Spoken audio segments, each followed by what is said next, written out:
What's up? Okay, let's try it. Let's give the microphone some a try. I want to verify that sound. The sound is the microphone is sounding correct. There we go. So I guess after this huge delay for some reason, I have everything in order to start this sort of new segment that we are calling Peruvian OPEC, which is gonna cover just for now, just for today in English, all most of the aspects in a sort of summarized way of what has been happening in Peru now that this international summit is taking place here in our capital city, Lima. My name is Adrian Melendez, and I'll be hosting this little and like just for one time only kind of segment here in my channel, Jardín del Sonido.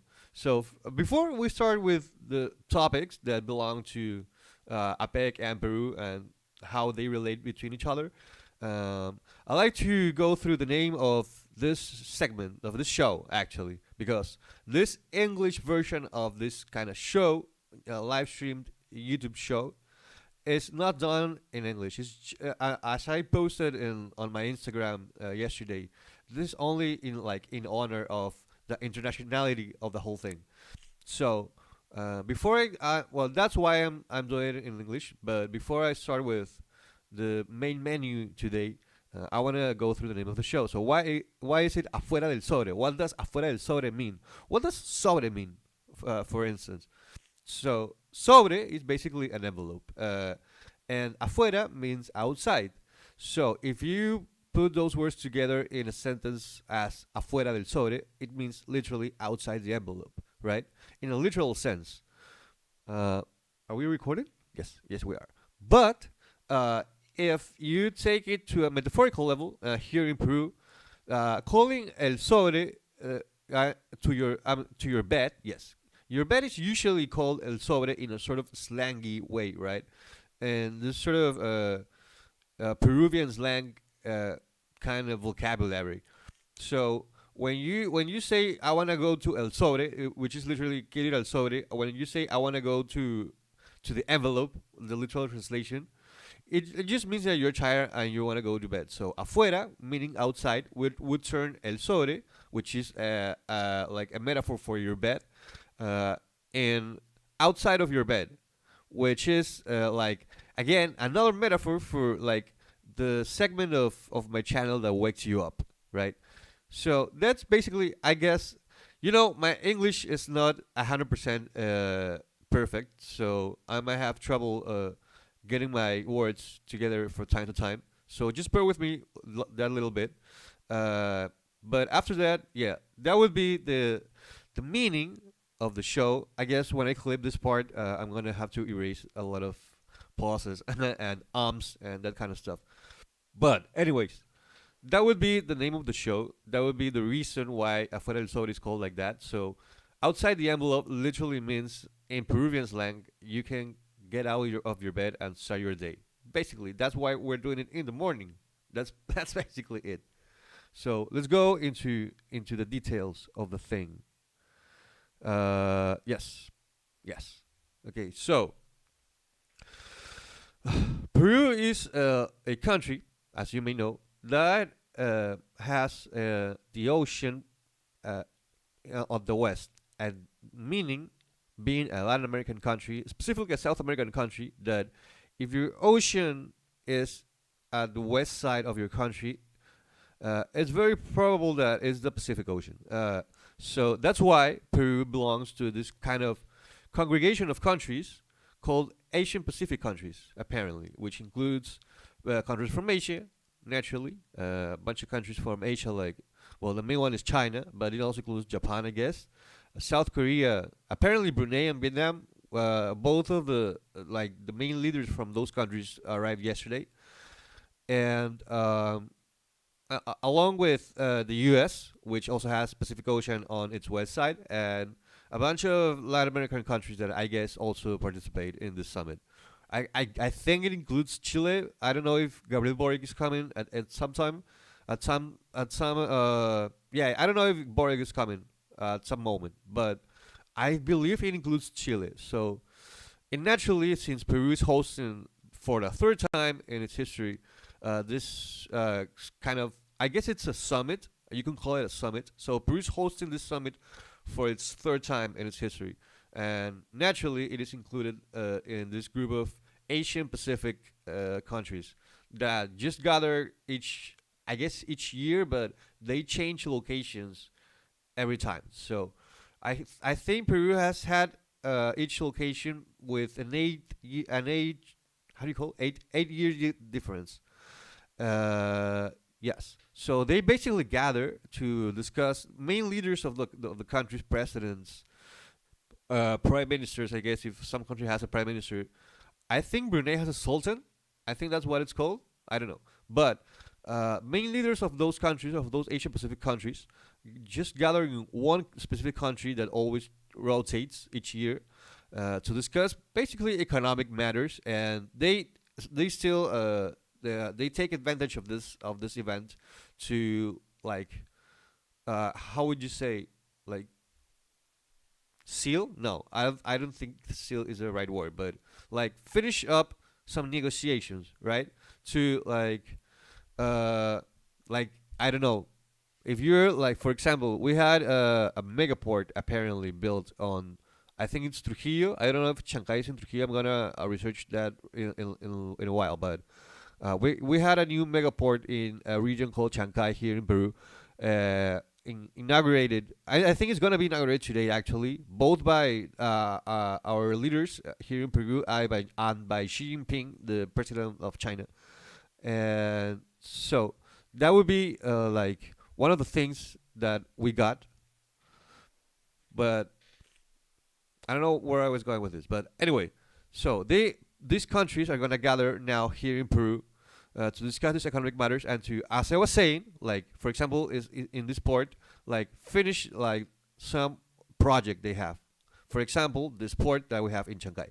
Um, so this is why most people think that this APEC summit, which is like an acronym, how do you say it? Acronymus, I think. Well, it's like the first letter of the words of each word is gathered into a single word. That thing, you know what I'm talking about.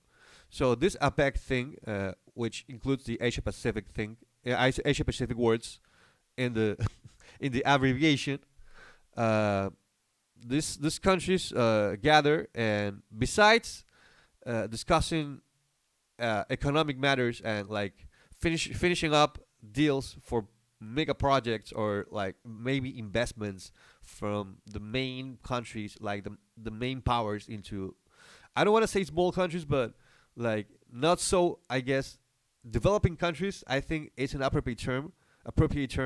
So developing countries, we can call them, like Peru, for example. They also do these investments so that we can, as a country, like redistribute the money into things that apparently would matter. We hope.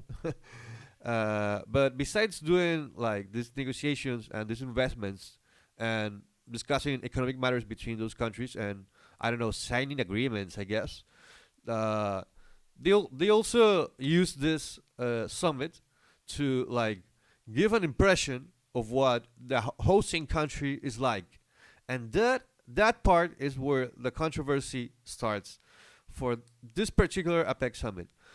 We've had three APEC summits here in Peru that have. The first one was in 2008, the second one in 2016, and the third one begins today, 2024, November 14.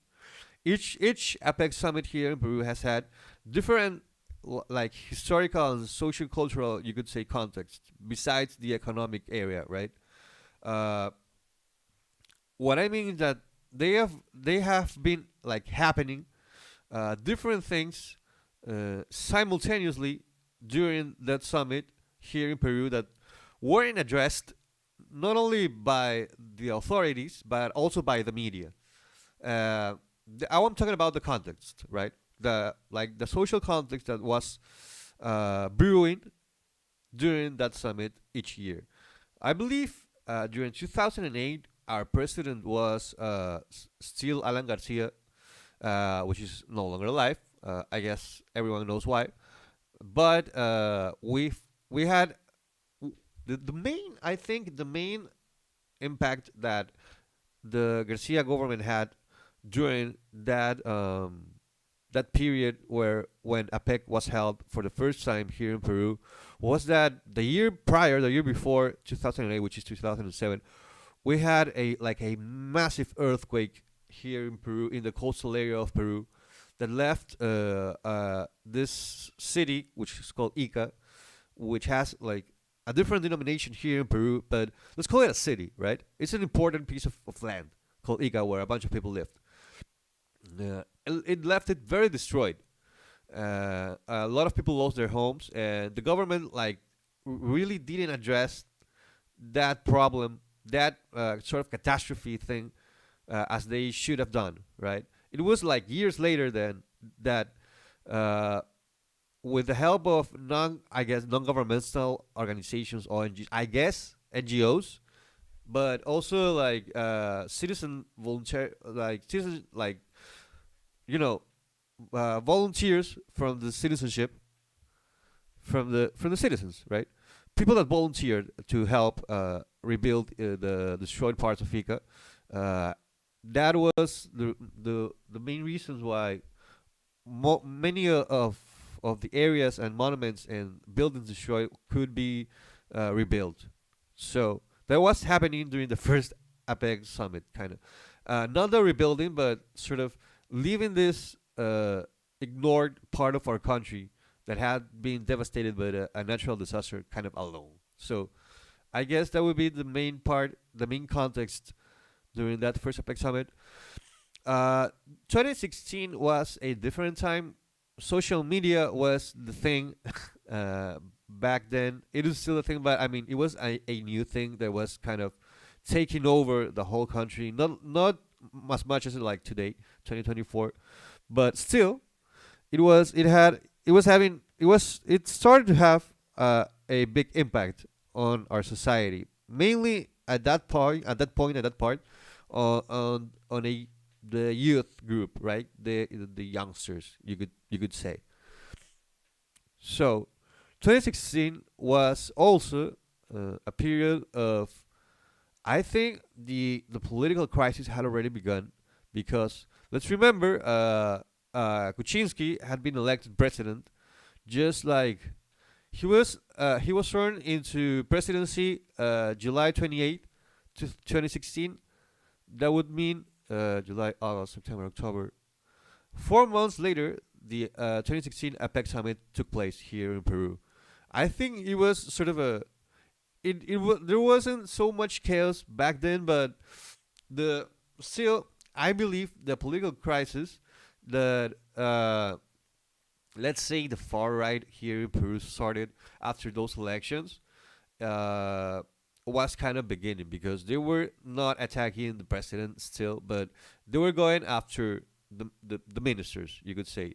We have ministers here that, in Peru, that are in charge of different areas in like the Peruvian life, I guess, of the country. I mean, we have Minister of Defense naturally. We have Minister of Interior, which is in charge of internal security. You could call it that. You could call it that way. We have Minister of Economy, of Health, that kind of stuff. So I believe one. I don't want to say names right now because I don't want to be banned or been chased. So one of the parties, the political parties that was against Kuczynski during that election, started going after, and because they had many seats in Congress as well, this political party started going after one of the ministers. I believe it was Education, Minister of Education, I believe. And I think during November, that crisis was like starting to take place, right? Because the whole thing wasn't really a crisis that affected the political institutions until Kuczynski was evicted from presidency in 2017, I think. I don't know I think it was 2018 because I remember when Peru went to the World Cup, to the FIFA World Cup of soccer in 2017. Kuczynski declared national holiday the day after. That was hilarious, but it had to be then 2018 because he must have still been president to declare that holiday during 2017. So I believe March 2018 was 2 years after this APEC convention was when Kuczynski was evicted from presidency. But during 2016, I think it was the most peaceful APEC summit we've had so far because we didn't have like that much insecurity problems in the streets. We didn't have a political crisis, and like economy wasn't doing that bad because Peru's you gotta know this. Peru's economy is like always on the brink of crisis. You could say, right. So Peru's economy during 2016 was because of the technological developments that took place during the beginning of the century. Peru's economy could like thrive for a little bit during the 2010s, I think. So we were doing kind of good. We weren't doing that bad. So I believe 2016 could have been the most peaceful APEC summit we had here in Peru. So after that, finally, we come to 2024. We literally come to today. I just saw a crazy number. Okay. We literally come today to APEC 2024. And I think probably they're probably gonna cancel me for this from every side. But this is the most convoluted APEC we've had from the three we've had so far in this country. So the economy is because APEC is an economical it's mostly an economical summit of countries. Since APEC is mostly about economy, the Peruvian economy right now is kind of, you could say, stable, not good, but stable, just because of one man, and this man is called Julio Velarde, and this guy runs the BCR, which is the like, I don't know, it's like the federal bank here in Peru, I think. The literal translation would be the central bank of reserve. This guy Julio Velarde, his job is to like which is the word? Let me remember. It's like vigilar. How do you say vigilar in English? I just forgot. Like he's in charge of making sure that our currency, which is Peruvian sol, which is called son, yes, in English, but our currency compared to like the US dollar doesn't he makes sure that this currency does not devaluate or I don't know which the term is, but the thing is that he has to make sure this currency doesn't go too much down or too much up in comparison to the US dollar, right? It has to be sort of an stable currency. And so far in 2024, it has been a stable currency. So much that many US magazines of economy, I guess, have called the Peruvian like exchange currency thing sort of the Peruvian miracle, because many other problems have been taking place in this country, but it has not affected how currency works here in comparison to the US dollar because of one man, and it's amazing. That's why also Bolivia is using our currency to exchange to, because they have an actual crisis there in Bolivia, and they apparently are using our currency to get to the US dollar, because their own currency, which is I think it's Bolivianos, I think, or Bolivares, something like that. I think Bolivares is for Venezuela. I think it's Bolivianos for Bolivia.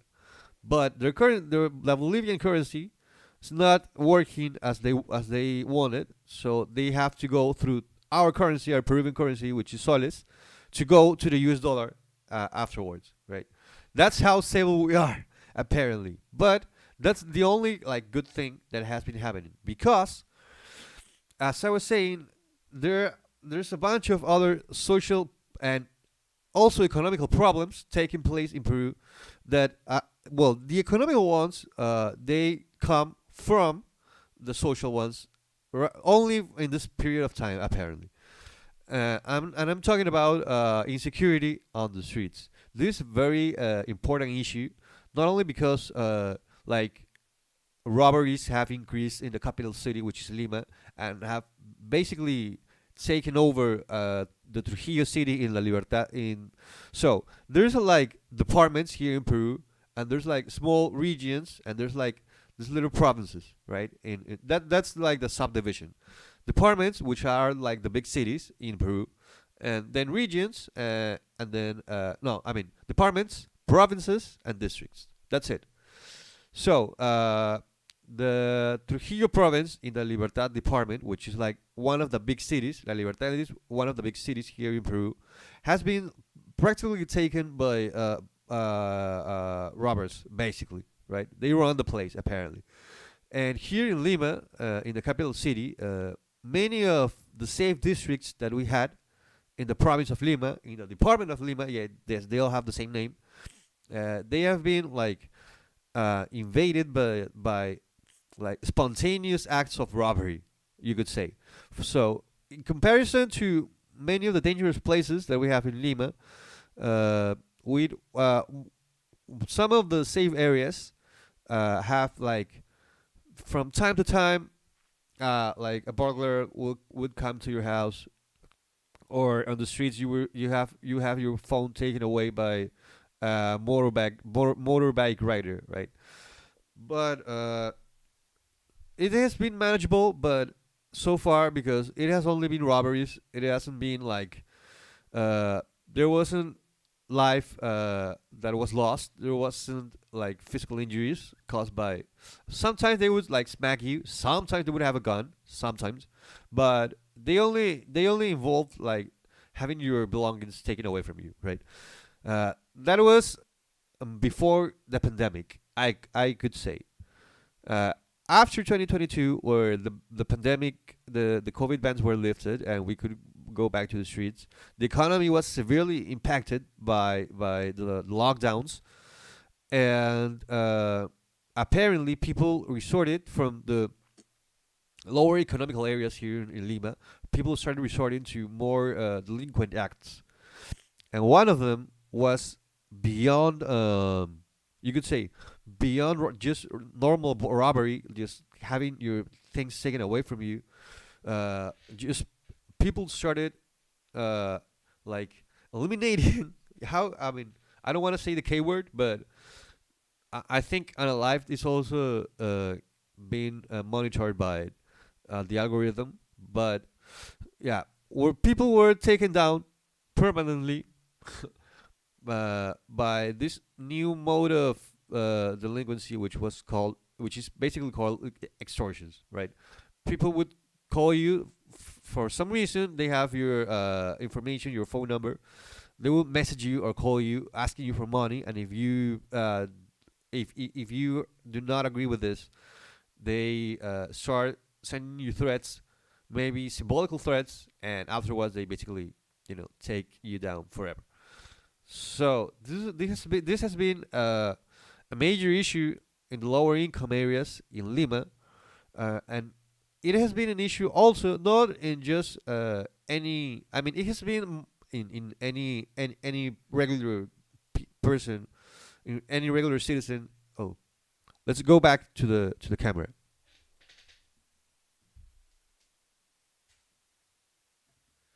There we go. I forgot it only records for 30 minutes. So well, let's continue.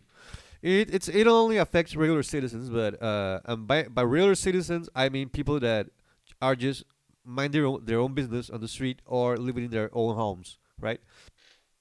This delinquents have been attacking specific like jobs and entrepreneurs, mainly on the urban transport area. The bus drivers and the little, we call them combis, the little buses that Fujimori brought during the 90s. Those combi drivers and bus drivers are being attacked with gunshots now, because they don't want to pay like 20,000 soles to some extortionists or something like that. So not only the bus drivers, but apparently the bodega owners. I think English speaking people know what a bodega means. A bodega is here in Latin America is like a little store owned by usually a family or something like that. Sorry. So not only the bus drivers and the owners of bus lines are being attacked with gunshots, but also owners of little bodegas and mini markets are also being targeted by these criminals.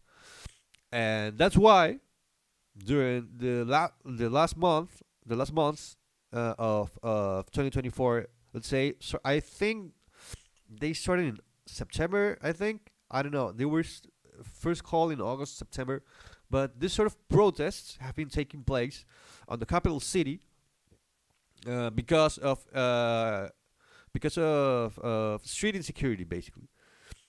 It has not only been it not only includes regular robbery, but now that that thing has also increased, it now includes this new mode of delinquency that I already described, right?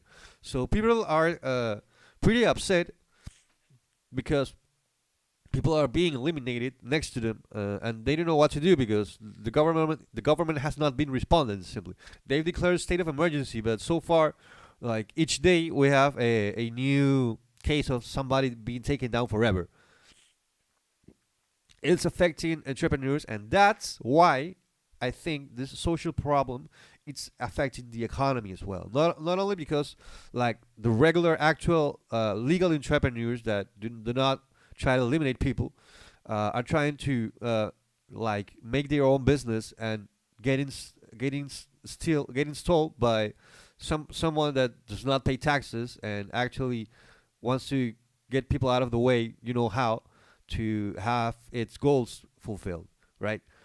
So not only these people cannot thrive economically, they cannot experience economical growth from their businesses because they keep being stolen by these people. But also on a second on second hand, sort of this parallel alternative economy I would call a dark economy is being created by these people that actually take not only belongings that they can resell in the black market, but also from all the money they're gaining from these illegal activities.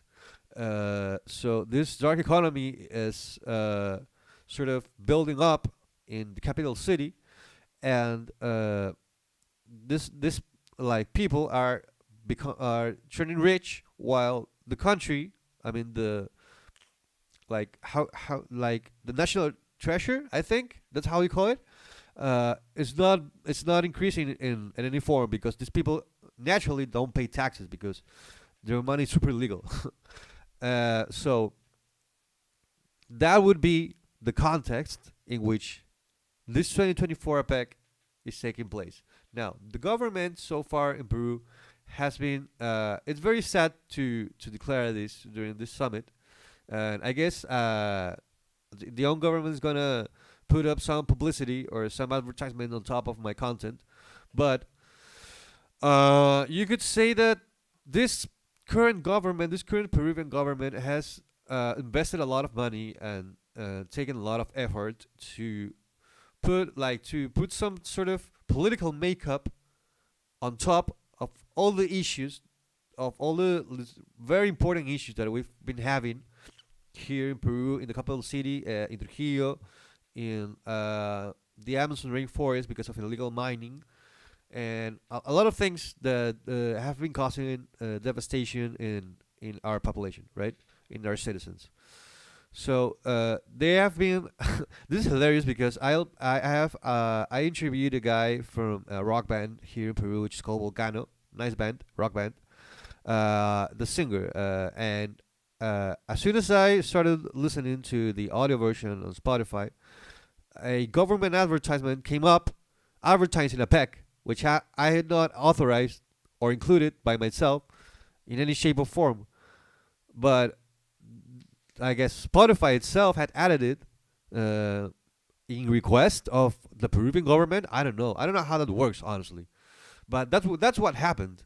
Seriously, not only to me but to also to other podcasters. I think it would last.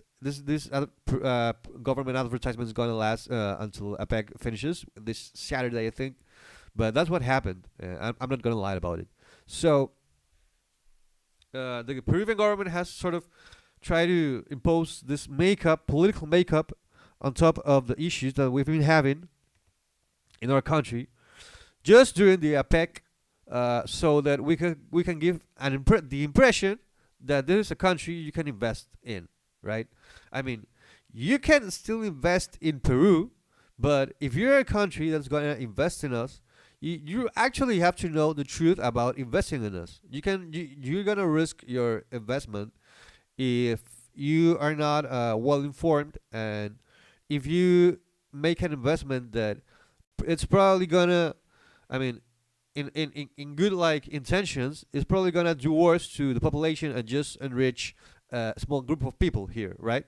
So if you know, what problems we have here in our country, you can probably do an investment that helps solve those problems instead of just enriching a small group of people and making things worse for the rest of us. It's an interesting idea. You can take it if you want. I won't claim I won't claim authorship on it, so you can just, it has no copyright. You can just take it. So that's one side. That's one of the sides I wanted to cover. So uh, they have so they have been protesting. I mean, let's rephrase it. Protests have been taking place, and are gonna be taking place simultaneously during the APEC, during these days, and most of them want to go to where the APEC convention is taking place today, right now, until Saturday. That's gonna be very controversial because the Peruvian government has not only displayed a bunch of cops and military members on the streets, but also have asked the U.S. government to bring some of their armed forces to like reassure security for the authorities from the U.S., which I think makes sense, but I think it can be used to confuse people into thinking that protesters are a threat to U.S. security, and it's the other. I think it would be the other way around, because these protesters are doing these protests because they're being threatened, physically threatened, and like, well, let's put it in simple terms, gun threatened by these people, these illegal criminals, and they are fearing for their own security. So it makes no sense that they would risk someone else's security uh, to make their own like safer, right? They want security for everybody, I think. Well, so that would be happening next to APEC. I think security for APEC is more than guaranteed, so they have nothing to worry about. But I don't know if it's gonna be the same for the protesters, because they if they get too close to the APEC location, they're probably gonna be framed as a potential threat, and that's not the intention, right? It's just for the international authorities that are gonna invest here in Peru to know that the population that you are investing in, they have some actual demands that wanna be solved. I don't know if that makes any sense. I hope it does. So not only in Lima, but there are like nationwide protests taking place right now because of insecurity and many insecurity issues. Not only like street insecurity, but also insecurity caused by illegal mining and other illegal activities, uh, all the way across Peru, right? And next to that, we have another like sort of natural catastrophe that has taken place. I don't know if you guys saw like the news in Spain, what happened to Valencia and what now is happening to Malaga, apparently. Uh, but we have so this Spanish natural phenomenon, which is called Dana, is a phenomenon that's sort of a mixture of rain, mudslides, heavy rain, mudslides, and heavy winds, right? So it's not only like a fluvial sort of like if it's as if it came from like a river or something, but it also comes from precipitation. That's what I'm trying to say. So it's a mixture of all those things, and it has caused like what would be an equivalent here, in part, to a landslide, for which we have a specific term which is called Waiko. So I don't know if the international authorities know this, but a series of landslides, which we call Waikos, have been taking place just like a few days ago in a region, a Peruvian city called Huánuco. Uh, 300 families have been affected apparently, and 30 houses have been destroyed completely, and they need some help. So if you can research about where Huánuco is, what their demands are, and you can probably do some investment in Huánuco, the Peruvian population will be forever. How do you say agradecida? Will be forever grateful with you. So there you go. There you have it. Uh, about APEC itself, today Xi Jinping, along with our president, is gonna inaugurate the Chancay port, the Chancay mega port, which apparently Chile is a little bit jealous about because it's going to centralize, apparently, a bunch of it's going to sort of centralize commerce from a bunch of importations here in Peru, and Peru is going to take advantage of the situation. And apparently, we're going to have like, apparently, I hope, and like sort of economic. Our economy is gonna do better. I completely forgot the word, but our economy is gonna do better because of this port, well, this mega port, because not only other countries, including the U.S., are gonna come first to Peru before Chile, but also China is gonna use it to export some of their goods. I believe. So Xi Jinping and our president are gonna inaugurate this today, and Xi Jinping, along with Joe Biden, are coming today to Peru to this international summit to discuss who knows what. So I know that our relationship with China apparently is improving. I don't know the cost of what. I hope transparency makes its job and tells us and gets to tell us. So what are we exchanging? What are we giving to China in exchange for economical support? But next to that, also Joe Biden is coming, and our relationship with the U.S. is also apparently very good because they lend us their military members to protect Joe Biden himself, and they are apparently gonna do some investments. I hope here in Peru. The thing is, our relationship with these Asian countries are also apparently regular. They are not bad. Our relationship with China is apparently excellent. Our relationship with the U.S. is very good. But my concern here is like, what is the relationship between U.S. and China, or the relationship between those countries, those Asian countries between them, between each other, right? Do they have a good relationship between each other? I hope so, but most like specifically, what is the actual commercial relationship between the U.S. and China today? Let's say before Donald Trump passes a new law declaring something about China, right? What is the current relationship, or what, or even if Donald Trump goes into presidency during January 2025, what would be the relationship before he enacts anything? What would be the relationship between U.S. and China expected to be during 2025, and what is it like right now? Do they have any sort of commercial conflict? Their economical models are very different from each other. What is the like? What similarities do they have between each other? Right? Are they competing to be like the world's first economy? Probably, maybe. Who knows? So that would be one of my concerns from having both the U.S. and China gather here in Peru. I think they're gonna like use Peru as an economical battleground for like probably dominant economical dominance. Who knows? Maybe it's like all the way around. Or like it's the opposite, and they start having like better relationships just because of the APEC summit here in Peru.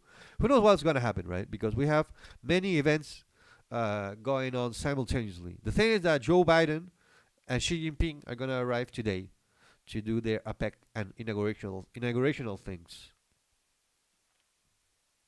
Now it's the time because we have live stream for a while so far. I believe it's the time to check out Twitter and see if anything else has happened here in Peru because of the APEC.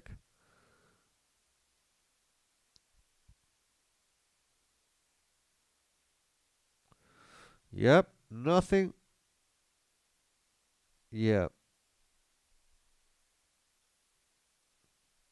Huh. This is amazing, man.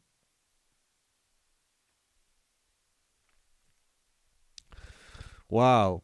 Biden Xi Jinping encounter is gonna cause international news apparently because Saturday in Lima, Peru, according to this Twitter account, U.S. President Biden uh, is gonna how do you say it? Reencontrar? He's gonna meet again. I guess he's gonna meet for the third time with the Chinese President Xi Jinping in a historic reunion for APEC. Interesting. So this thing is gonna take place during Saturday. So just gonna arrive, do a bunch of like inaugurational, bureaucratic, diplomatic stuff, and it's just during Saturday they're gonna be face to face exchanging words between each other. That's interesting. That's very interesting. Uh, I hope. Well, that's the whole news we had to cover for this for I mean this first day. I don't know if anyone wants to for me to cover in English as well the rest of this summit, but that's what has been happening during APEC here in Peru before the first day, before the inaugurational day, and during the inaugurational day.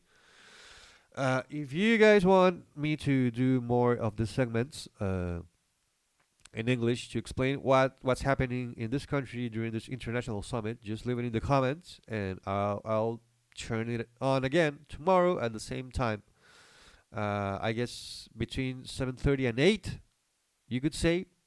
Yes, I hope we can manage that.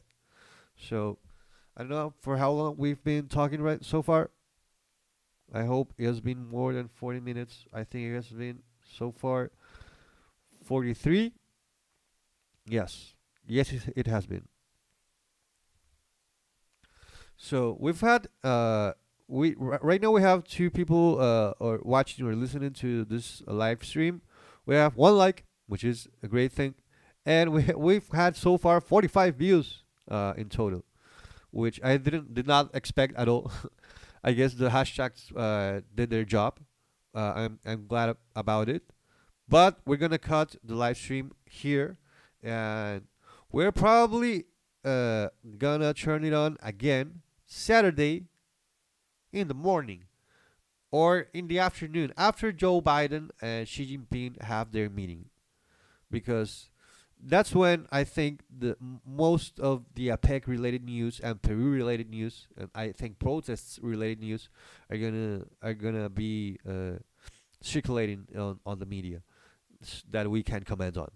So that's gonna be it for today. I've been Adrian or Adrian, whatever you guys want to call me, and this has been Afuera del Sobre, outside of the envelope, here in El Jardín del Sonido. I'm gonna click on the finishing button to finish the live stream. Thank you very much. We'll see you probably on Saturday. Bye bye.